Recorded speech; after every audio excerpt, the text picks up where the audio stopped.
in the name of the Almighty, the Compassionate, the Merciful. Again, we are within the methods for calculating antiderivatives. We spoke about the first method, which is the most common, I would say, and this is a method that one usually start with.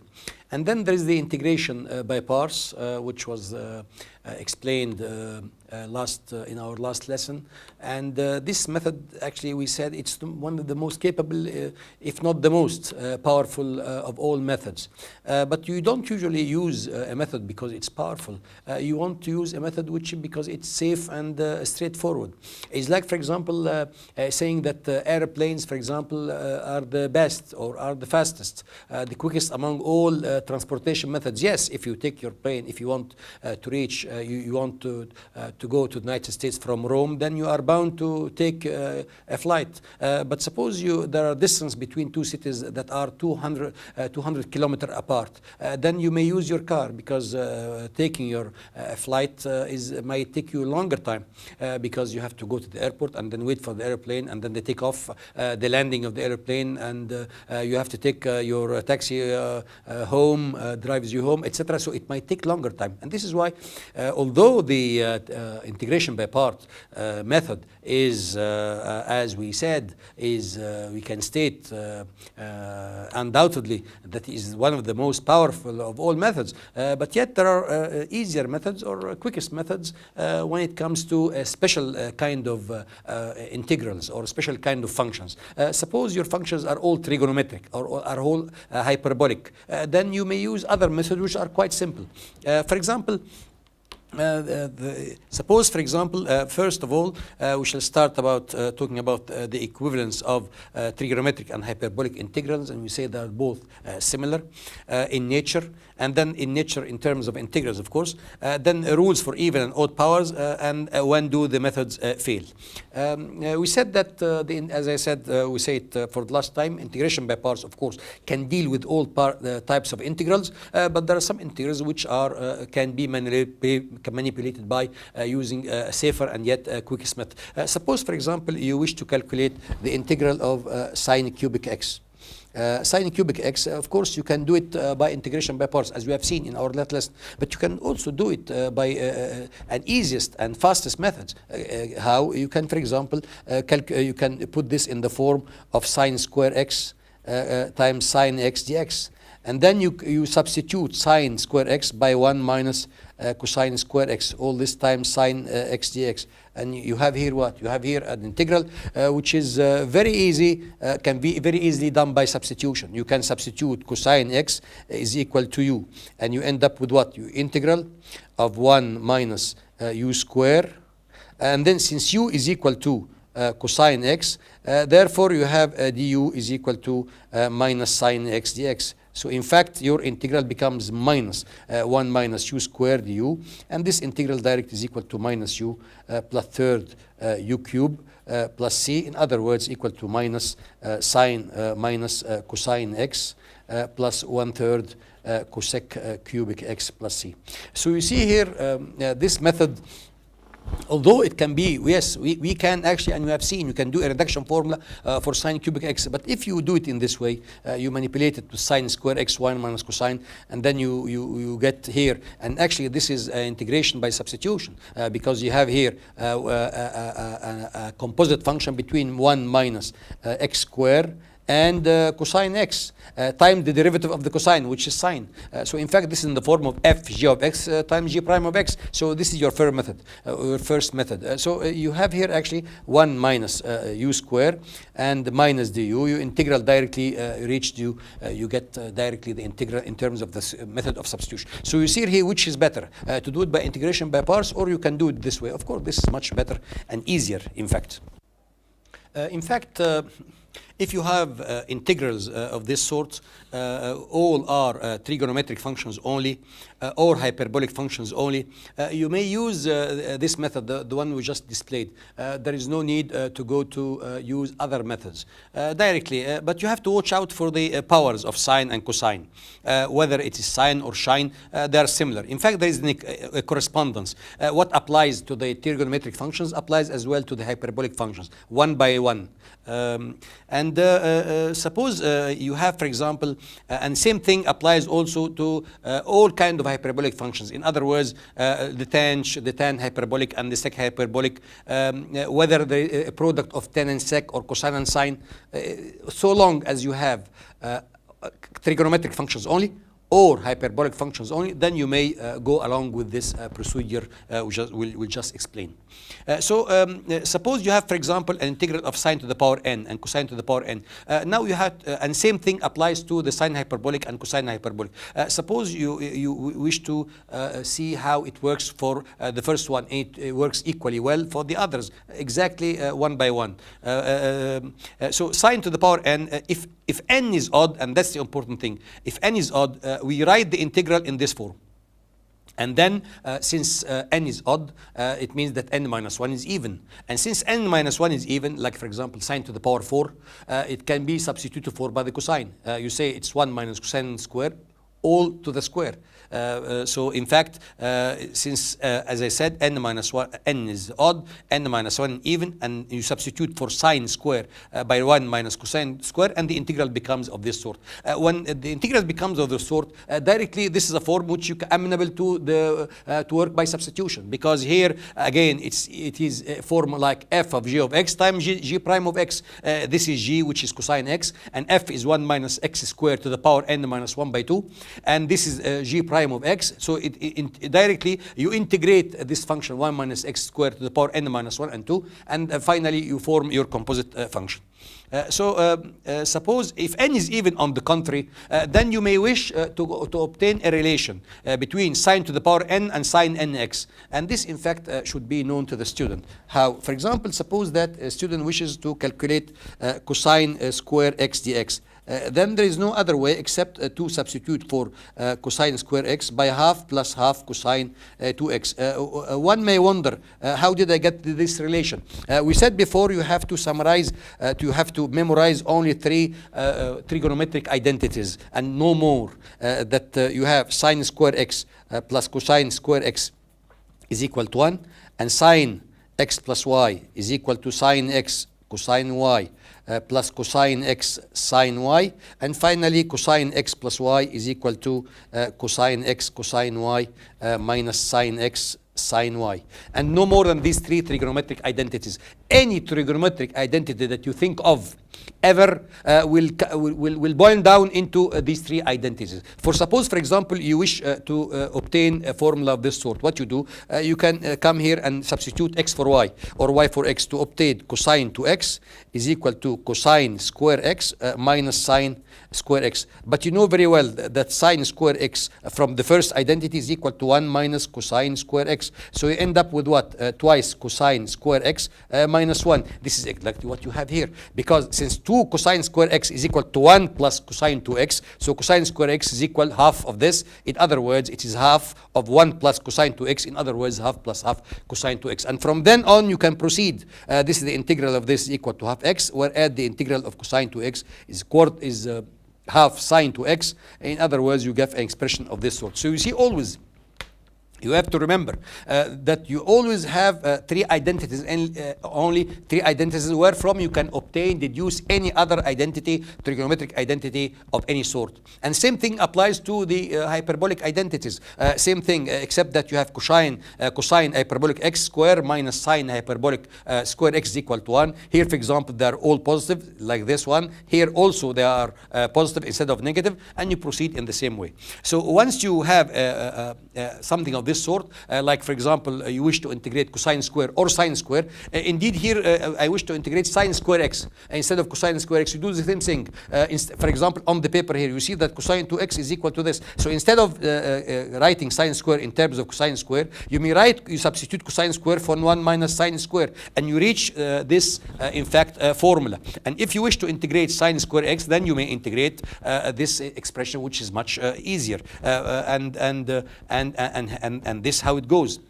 Now suppose you wish to integrate sine to the power 5x dx. Here it works well. Why? Because you have here sine to the power 5. How would you do this? Again, you write this in the form of sine to the power x times sine x dx.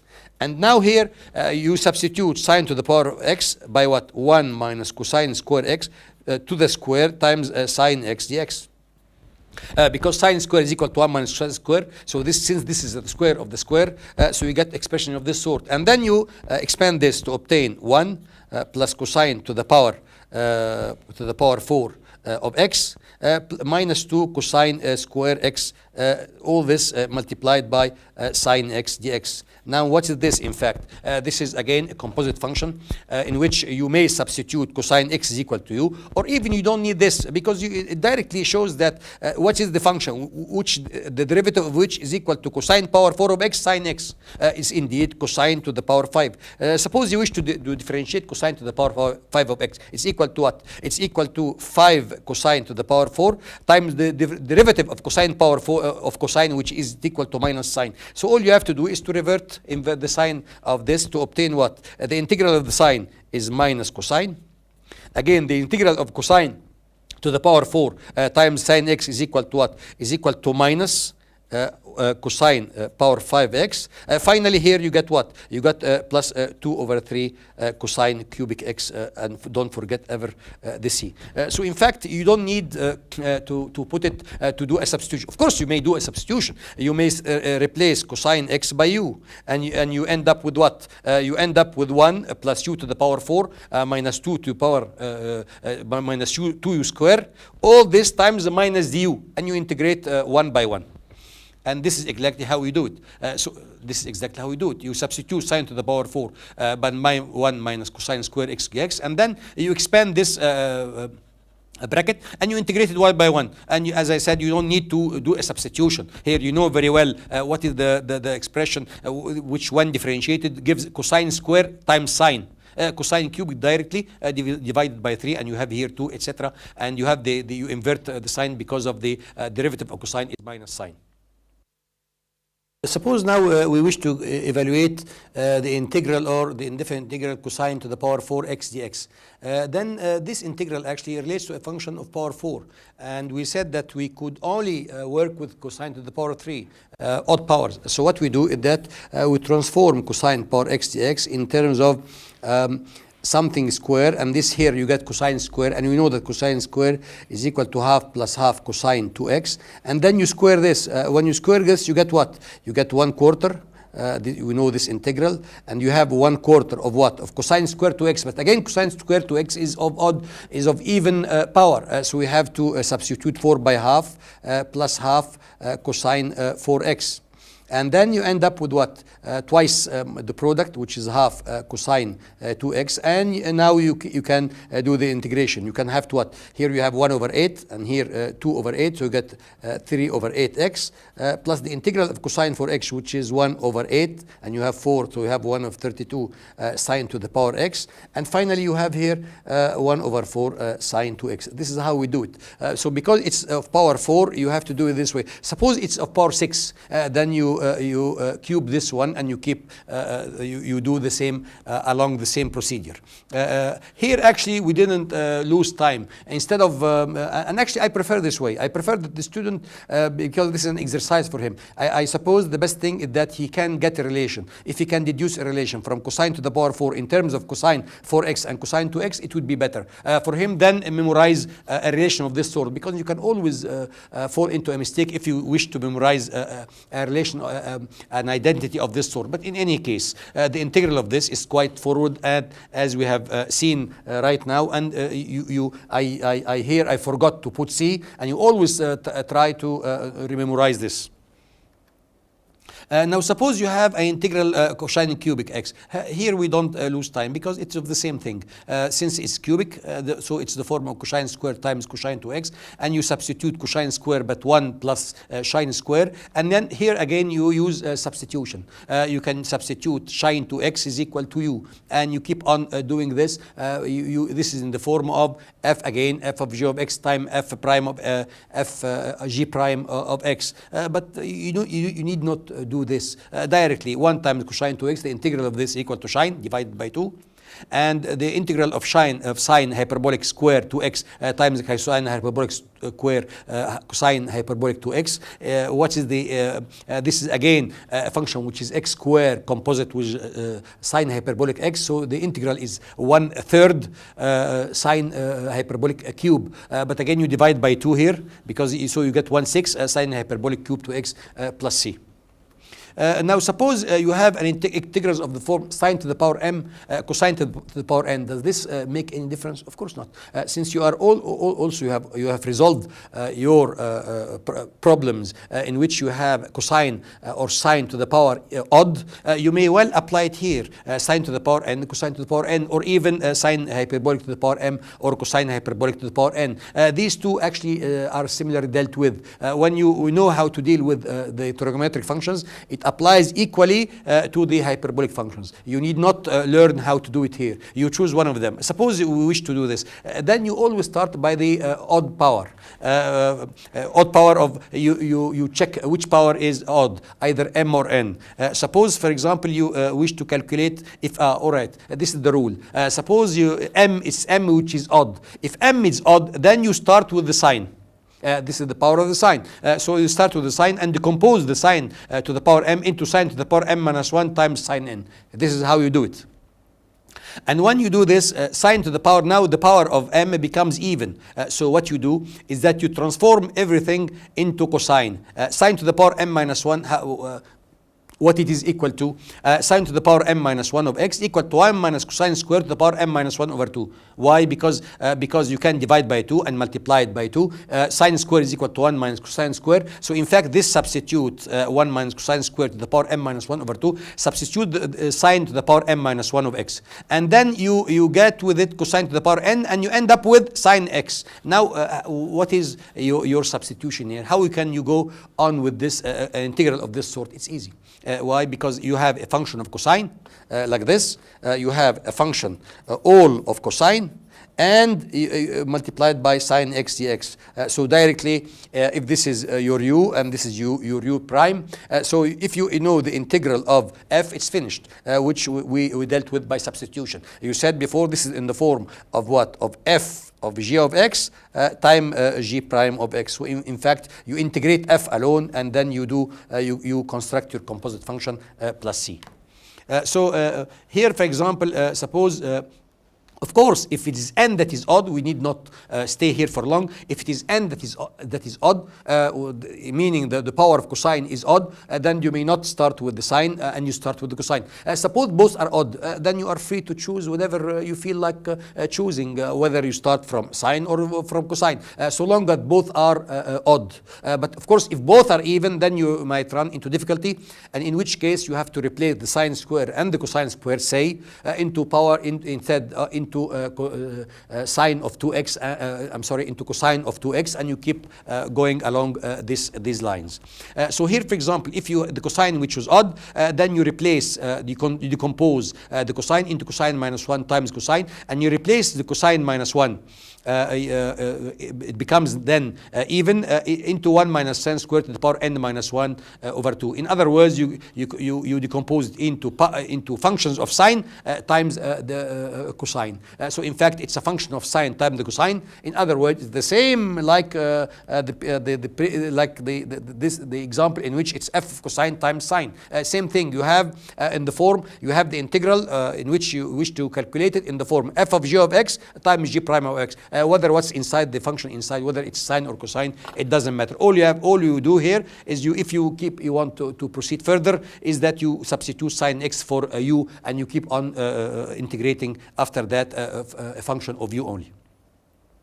Of course, as I said before, if you have both m and n are both even, then this is a problem then, because you may wish to substitute the cosine square and the sine square into cosine of 2x. So the cosine square, this is how it's done, while the sine square, you invert here the sine, it's half minus half cosine 2x, and you multiply them together, and suppose you have integral of sine square times cosine square. So you multiply them together, and you end up with what? Cosine square 2x. So you replace it again by half plus half cosine 4x, and you proceed onward. So suppose you wish to evaluate sine cubic x cosine to the power 6, sine cubic x here, cosine to the power 6x. Of course, which you're going to decompose, this one or this one. Of course, this is the odd power. Then you start from here. You decompose in the form sine square x times sine x. And you put sine x here, and then here you put cosine to the power 6x, and then you transform this one sine square into cosine. You know this one is equal to half minus cosine square times cosine to the power 6x sine x dx. So directly you wish to you know direct that cosine, if you put cosine x is equal to u, so this integral becomes directly 1 minus u square times u power 6, and cosine x is equal to u, so minus sine x dx is equal to minus the u, and you of course you can continue along these lines here. Now this is trivial, and you continue in this way. That's it. Of course, here he gets the final, let's get the final answer, minus 1 over 7 u power, because u power 6 power 7, plus u power 8, so 1 over 9 u power 9. Is it true? Correct, plus c, and then you substitute u for cosine x to get the final results. Of course, this is run the same thing. All you have to do is you invert the sec hyperbolic into cosine hyperbolic. And again, we may not stay here. Why? Because it's simple. Which you decompose, of course, the cosine hyperbolic, because it is a power 5. And you go along the same exactly lines. Now suppose you wish to calculate sine square cosine square, the antiderivative of this function here. Then you have no other resort except that to substitute for sine square and cosine square, and then you multiply them together to get this function here. Once you have cosine square to x, you have no other alternative except to substitute for half plus half cosine for x, and from then on it's very simple. The integral of 1 over 8 is 1 over 8x minus 1 over 8 times 4, 1 over 32 sine 4x plus c. Suppose you wish to integrate sine hyperbolic 5x times cosine hyperbolic 3x. Then here you have to use hyperbolic identities. We know very well that the product of sine hyperbolic 5x cosine hyperbolic 3x is equal to half the sine of the both angles here. Of course, they are not angles, but the phi of both plus the sine of the difference. So 5 by 3 is 8, and 5 minus 3 is 2. So the product is equal to half sine the sum plus sine the difference. And again, the integral here becomes straightforward. Suppose you have integrals of the form 10 to the power n or sec to the power n. This again is easy. For example, 10 to the power 5 x dx. What you do is you put them in a reduction formula. You reduce it by 2. So 10 to the power 5 is equal to 10 to the power cube times 10 to the power square, which you substituted for sec square minus 1 dx.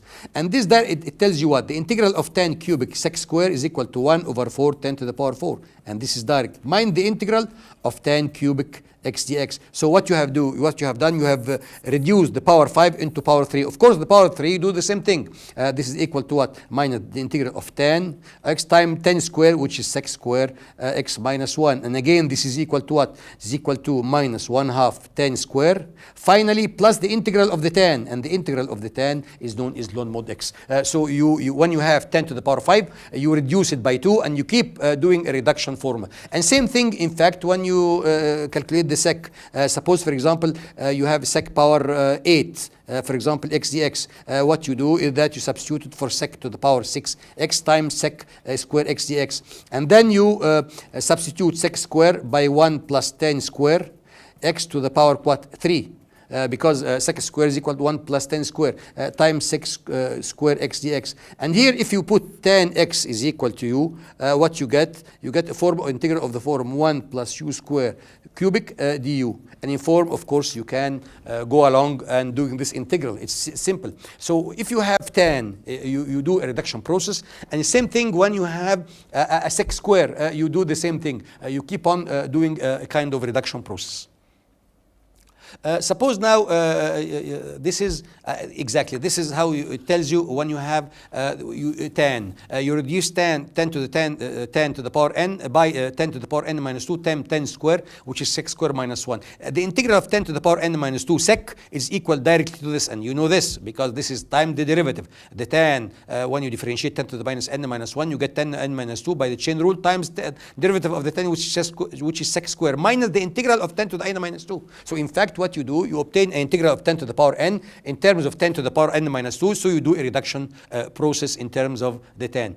And same thing when you have sec square, sec to the power n, you decompose it. This is actually a rule of thumb. Whether tan or sec, you decompose in terms of 10 to the power n minus 2 times sec square. Whether as to the power of sine to the power n, you decompose in terms of sine to the n minus 1 times n. In other way, you reduce it by 1. So here, in fact, you decompose it. You separate sec to the power square, sec square to the power x, and then all in terms of tan, and you find directly that if you put tan is equal to you end up directly with the function times the derivative. Again, is f of g of x times g prime of x, so you can use substitution to go for. So for example, here you have 10 to the power 7. So it tells you 10 to the power 5 times 10 square, which is sec square minus 1. Times to the power 5, sec square is equal to 1 over 6, 10 to the power 6, minus the integral of 10 to the power 5. The integral of 10 to the power 5 is 10 cubic times the integral of 10 times 10 square. But 10 square you substitute it for by sec square minus 1. And this integral here, 10 cubic sec square, is equal to, the integral is equal to 1/4 10 to the power 4. And you end up with 10 cube. And again, this 10 cube, what you do? You do the same thing. You put it in terms of 10 times 10 square, but 10 square is sec square minus 1. So you end up with half 10 square minus the integral of 10, which is ln sec, and with this you keep reducing your integral. Again, suppose you have 10 sec to the power 8. In fact, this we have done, so there is no point of doing it this way. Suppose now finally you have a tan with a sec, 10 to the power m with sec to the power n. Here, in fact, when you have integrals of this sort, tan to the power m times sec to the power n x dx, you have two options. When you have m is odd, you do something, and when you have n is even, you do something else. If you have m odd and n even, you may do it either way. But if m is odd, what you do is that you subtract tan and sec x dx, and then it remains here sec to the minus n minus 1 x, and here it remains sec tan to the minus m1 x. You know very well that since tan m is odd, that m minus 1 is even, and you can translate this into, transform into sec. So you end up with what? F of sec all multiplied by sec tan. Again, this is in the form of what? In the form of f of g of x times g prime of x. So this is the way how you do it. If m is odd, you decompose tan to the power m into 10 to the power m minus 1 times 10, and sec to the power n, sec to the n minus 1 sec, and this is what derivative of g. And where is g? This is g, which is sec x, and you end up with the integral of f, which is the antiderivative of this small f. But if on the contrary it's n which is even, what you do is that you decompose it into sec square x dx times, here again you have sec 10 to the power m, sec to the power m minus x, and here you transform everything. You know now, since n is even, then n minus 2 is even, and you can transform this function sec to the n minus 2 into tan, all in terms of tan. So if it is tan x to the power n minus 2 over 2, and here you have tan to the power m. So in fact, you have something all in terms of tan times sec square x, which is again the same thing, f of g of x times g dash of x, and therefore you could continue in this way. The only thing which fails if you have m is even, like for example 10 square x times sec x dx, and this is actually the only case in which this method of these methods of integration by integrals of trigonometric functions fail. They fail if you have powers like 10 square sec. This in fact cannot be done except by by integration by part. How we do this? You write it this way. You write it in the form of tan square x times sec x dx, in the form of tan x sec x dx times tan x. And what you do, integrate this. Remember, your integration by part. You integrate one times the second without change, minus the integral of the first one times the derivative of tan, which is sec square. But instead of putting sec square, you put tan square x plus 1.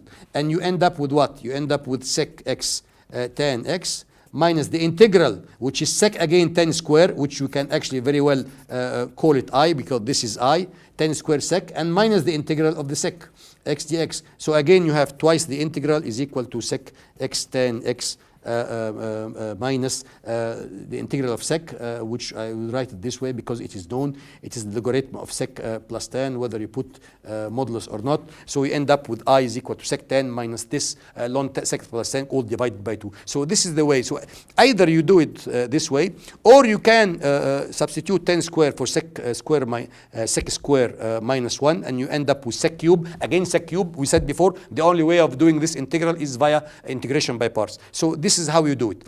But if you have m odd or n even, then you may do it through this kind of integration.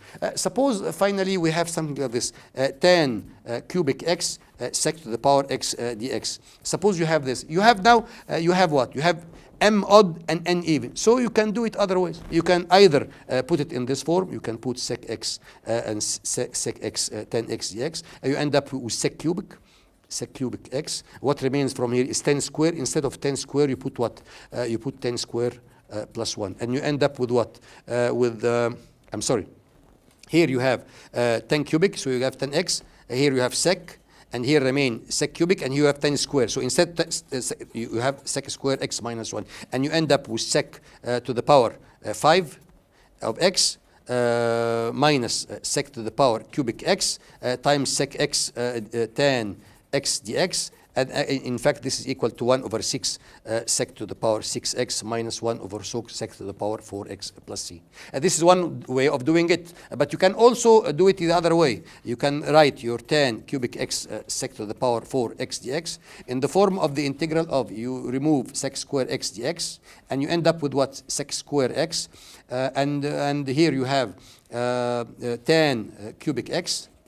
But again, instead of sec square, you substitute for tan square x plus 1, and you end up with the integral of tan to the power x plus tan cubic x, all this multiplied by sec square x dx, and this integral directly is equal to 1/6 tan to the power 6x plus 1 over 4 tan to the power 4x plus c. In fact, both work out well. Either if you have tan, if you have the odd, the power of the tan is odd, whereas the power of the sec is even, so you can work out either ways. But if this is this is odd and this is odd also, you have to work out, decompose the tan.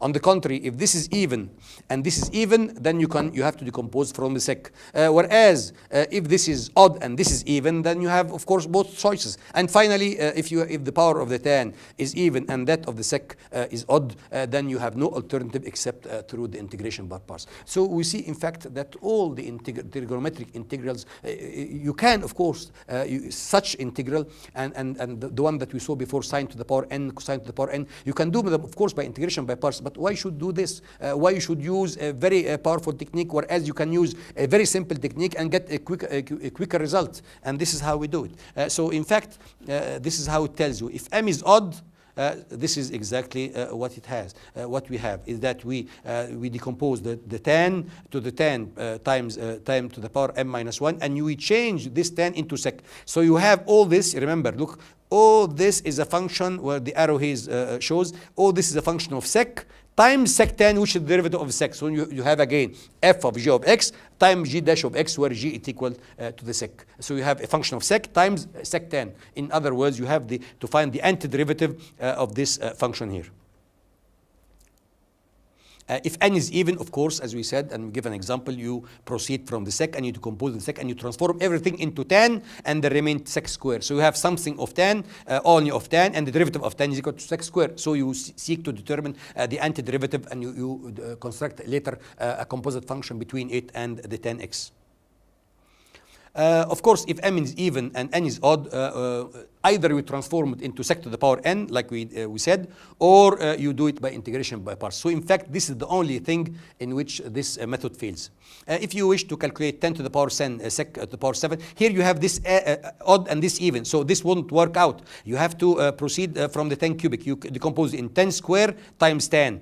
And then when you do that, you have the 10 and the sec, you isolate them here, and then you transform 10 square into sec square minus 1 times the sec square. So you have a function in sec only, as we did, a function of sec only times sec 10. So you integrate it directly by, you find the antiderivative of u to the power 8. In other words, as if you are substituting sec x is equal to u. So you have u to the power 8 minus u to the power 6 du, and this is it. When you have 10 to the power 10 sec to the power 4, here is even and here is even, so you have to work out from the sec to the power 4, and you decompose into sec square times sec square, and you transform everything into 10, and you end up with 10 to the power x, 10 to the power 10 plus 10 to the power 12 times sec square, and we know that the derivative of the 10 is sec square, and therefore all you have to do, if you put 10x is equal to u, you end up with what? You end up with u to the power 10, u to the power 10 plus u to the power 11, 12 du directly. What's the integral of u to the power 10 is 1 over 11 u to the power 11 plus 1 over 13 u to the power 13, and then later at the end you substitute u for 10x. In fact, how things, as we said, this is how it goes. When you have integrals of the form that are all integrals of the form of all of them are of the form of trigonometric integrals only. Of course, if you happen to meet an integral like, for example, x times sine times cosine, then forget about this method. This method only works for integrals which are trigonometric only, functions which are of the form trigonometric only, or hyperbolic only. Like, for example, sine only, or sine times cosine, or tan times sec, or cosec times cotan, or tan hyperbolic times sec hyperbolic, or cosec hyperbolic times cotan hyperbolic, of this sort. In other words, trigonometric functions only, or hyperbolic functions only. And this is the way how we deal with. You always start from the odd power of you have to watch out for the odd power of the function. Suppose you have sine, for example, and you have cosine with it. So which is odd? Which has power odd? Suppose you have sine cubic, cosine power 4. Then you start from the sine cubic, and from the sine cubic you isolate the sine and you keep the cosine. So you get all powers of cosine times sine. In other words, you later on use the method of substitution. And when you have something like tan times sec, we said that we have to watch out also for the power of the tan and the sec. If the tan has power odd, then you decompose the tan. If the sec had the power even, you decompose the sec. If the tan has the power odd and n is even, you have both. You have a free choice whichever you wish to decompose. However, when you have n of power even and n of power odd, then this is the only situation, if I remember, that would this method fail, in which this method fail, and you have to resort to integration by parts. But apart from this, all of your trigonometric functions and all of your hyperbolic functions work.